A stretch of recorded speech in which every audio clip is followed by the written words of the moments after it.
that sweet-looking bezel-less Android smartphone with the motorized pop-up front-facing camera and in-screen fingerprint scanner. Probably the most futuristic smartphone we've tested so far this year. Even though it looks epic from the outside, I'm honestly more excited to take this one apart and review it from the inside. But, like always, we gotta test it first while it's all in one piece. Right off the bat, this thing looks incredible. Full screen design with no notch just looks good. The colorful edge-to-edge display is impressive all by itself, but we aren't really here to talk about the screen. There's so much other weird tech inside of this phone to check out. Starting with that camera. Just pops out of the top like a daisy in spring. Each time I turn on the front-facing camera, and then retracts as soon as I switch back to the rear camera or exit the app. The sound you hear isn't the actual sound the hardware is making, it's an added effect. There's actually 3 sounds.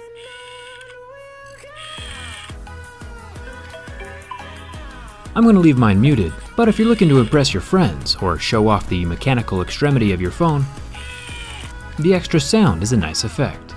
The extended camera niblet does feel very solid. There is no wiggle to the block, and when I press down hard on that camera, it'll dip in for just a second and come back up, or retract all the way if I press in too hard.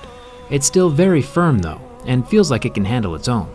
The only way to know for sure will be to see how solid those tracks are from the inside and see how the lifting mechanism is made. But for now, it seems like it can handle normal abuse.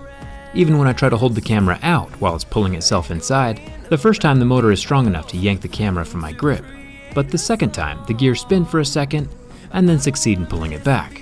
It's surprisingly strong, thumbs up for that. We'll come back to the front camera in a second, but now let's see what else the phone has to offer. It's definitely nice of Vivo to include a plastic screen protector on both sides of the phone. Any protection is good protection. Now we can start with the scratch test. There is no mention of Gorilla Glass on this Nex S, but since we've made it past the level 3 pick, we know the screen is not plastic. We start seeing scratches at a level 6, with deeper grooves at a level 7, meaning we're looking at tempered glass. Sapphire would be a level 8, unless of course it's Apple Sapphire, that's still level 6. You might have noticed that there is no earpiece on this phone. It doesn't pop out with a robotic camera on top either. Vivo says it uses vibrations instead of a speaker. It's definitely a weird thing that takes some getting used to, but it works. No matter where you put your ear on the frame of the phone, you can hear sound emanating from the device, kind of like those bone conduction speakers. For example, this is what a normal earpiece sounds like. This is coming out of an iPhone 8. It's pretty standard across all smartphones with a little speaker inside of the earpiece. You can't discern one smartphone from the other just by the earpiece inside of the phone.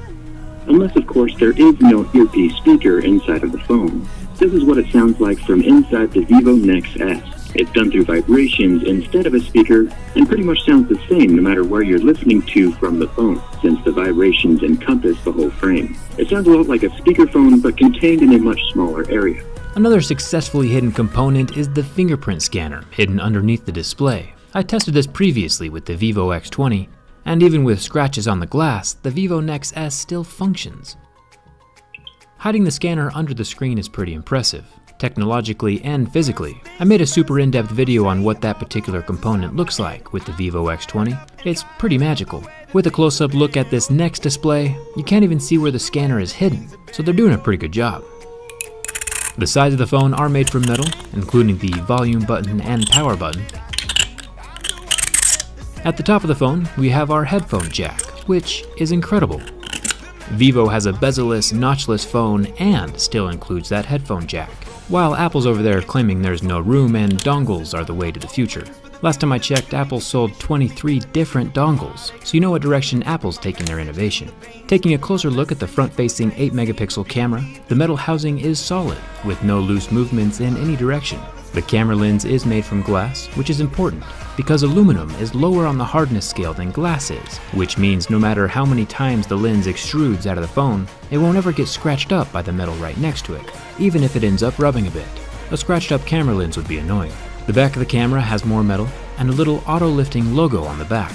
I'm still excited to see it from the inside, but I'll be patient. This phone is not water resistant, by the way. The Vivo Nex has a textured assistant button on the side. This guy's name is Jovi. I don't know what his competency level is compared to Bixby, Siri, or Google, but he is there permanently. The bottom of the phone has our standard USB-C charging port and the dual SIM card tray.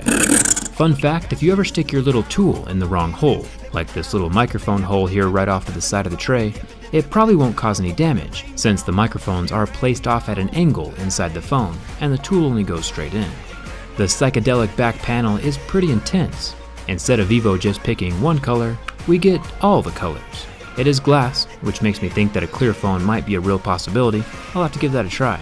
Let me know in the comments if you want to see that one. One thing I would change is that this camera setup is doing the whole depth sensor blurred background thing. I still prefer an extra telephoto or wide-angle camera lens over a blurred background feature. A blurred background can basically be accomplished with just one lens anyway. The dual-color LED flash is also under the glass on this one. And now for the burn test. This wall-to-wall 6.6-inch AMOLED display lasted quite a while. My burn test is basically a mandatory yet semi-pointless stepping stone to get to the next event, kind of like what algebra is to graduation. The next lasted an impressive 16 seconds under the heat from my lighter, which coincidentally is about how long I lasted in math class. Hit that subscribe button if you haven't yet. The structural bend test is next. We'll see if the motorized rails inside the frame compromise the structural integrity of the phone. There is a little more bend than I'm comfortable seeing, but still no cracked glass or catastrophic failure, no matter what side the pressure is applied from. So I am very pleased to report that this technologically advanced metal and glass sandwich passes my durability test, even the protrudy bits. Phones passing my test is a very good thing. It means that manufacturers are putting thought into the construction and the longevity of our devices, which is good for us as consumers and our wallets, but also the planet. Phones are pretty hard to recycle, so the longer they last, the better. Now we just need Vivo to bring their stuff here to the United States. Only China, India, Russia, Malaysia, Hong Kong, and Taiwan get the cool phones at the moment. No US or UK, unfortunately. I'll keep the description updated if that changes.